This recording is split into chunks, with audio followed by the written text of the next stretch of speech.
Hello guys, I am Pumsy Gaming, and what I'm going to do for you in this video is to show you a little bit about the Shadow Priest and how to use the Shadow Priest in PvE. Right, so the first thing we're going to look at is my talents and why I picked these.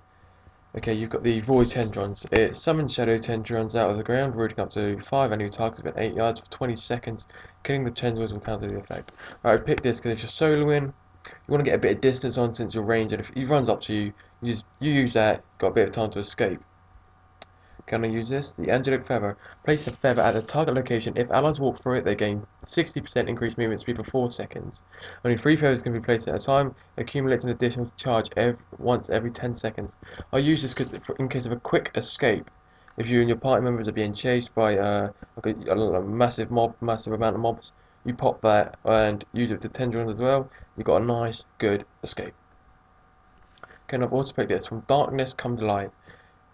Since you use this in the Shadow form, from the Surge of Darkness, periodic damage from your Vampiric Touch has a 15% chance to cause your next Mind Spike to not consume your damage over time effects, become instant cast and cost no mana, and deal 50% additional damage, limit 2 charges. The reason why I picked that is, as you use your diseases, this will eventually come up and you can hit them for free and it will not remove your diseases on your target. Okay, Desperate Prayer. Instantly heals a cat of 30 minutes after their total health.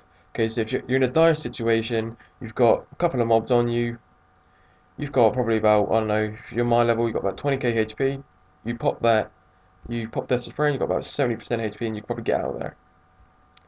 Okay, Divine Insight. Periodic damage from your Shadow Word Pain has a 5% chance to reset the cooldown on Mind Blast, cause your next Mind Blast within 12 seconds to be instant cast and cost no mana. Okay, as the Shadow Priest, you are going to be using Mind Blast quite a lot because you need it to gain your Shadow Orbs. Shadow Orbs are generated by Mind Blast and Shadow Word Death, used to cast Devouring Plague and the power of Physic Horror. Whilst you're PvEing, you will not be using Physic Horror quite a lot. You'll be using this. Devouring Plague consumes all of the caster's Shadow Orbs to deal 11k damage, shadow damage, and additional 1.2k shadow damage every 0.90 seconds for 6.28 seconds. Also has to cast 1% of the maximum health when it deals periodic damage. Damage needs to increase based on the number of shadow orbs consumed. So if you get 3 of these, you pop that, and that's probably the best skill you got. Okay, I'm going to show you what Shadow Priest will mainly do. First of all, I'm going to pop on some diseases, which would be the Shadow Word Pain and the Vampiric Touch. Okay, let's just pick on this porcupine over here. Right, it's got the diseases up. Use your Mind Blast, and as you see, my Surge of Darkness has come on.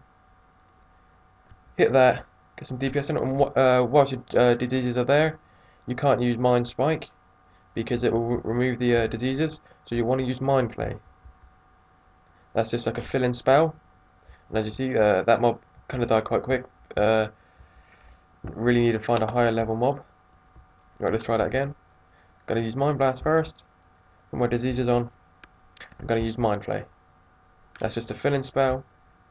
And since I've got 3 orbs here, I'm gonna use Devouring Plague. And as you can see, I'm being healed, and he's taking some damage. Use my Mind Blast to keep getting my my Shadow Orbs. What you're gonna need to do as well is whenever Shadow Word Death appears, you are always want to use that because you always need to get your Shadow Orbs up. And whilst you're playing Shadow, you will need to be in Shadow form. Increases your shadow damage by 20%, reducing all damage done to you by 15%, increasing all party and raid members' spell haste by 5%. However, you may not cast holy spells while in this form. Well, that basically means all shadow things. If you cast Flash Shield, which is a holy skill, you will be taken out of shadow form. But the cool thing is, whilst you're in shadow form, you can pop Power Word Shield, which is quite nice. Right, guys. So this hope this helps you a bit. I'd just like to remind you that this is not the official way how to use a PvE Shadow Priest. There is no official way. You can play it by your own. But I just play it this way because I think it's quite nice. I do pretty good DPS with it. Since I'm not 90, I do not have Halo, but I will be getting Halo to that. It creates a ring of holy energy around you that quickly expands and grows in power up to 30 yards away. Deals up to 39.671 holy damage to enemies and up to 66,000 healing to allies with the greatest effect at 25 yards. Okay, we'll be getting that even though it is holy.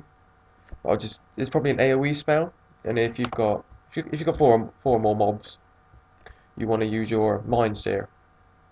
Always use this if you've got four or more mobs. Say, we've got over here, got some Seething Shell. I'm gonna pop out your Mind Flare. Oops, I've accidentally pulled one. You want to pop all of them. Alright, we'll just get three. You want to use that, because single targeting will probably take longer. So you just want to use Mind Seer because it does a bit of AoE damage. It's pretty nice. And I'll use that because it's a nice AoE spell, even though it is holy. You know, I'll just use that. It'll take me out of shadow form, and I'll go straight back into shadow form. And it's a 40-second cooldown, so a lot of time. And so guys, I hope this helped you. Like I said before, it's not the official way to use a Shadow Priest. It's just my way of using it. This can be effective in PvP as well. I have used this way in PvP as well, and I have done pretty good. I hope this video helps you. Good luck.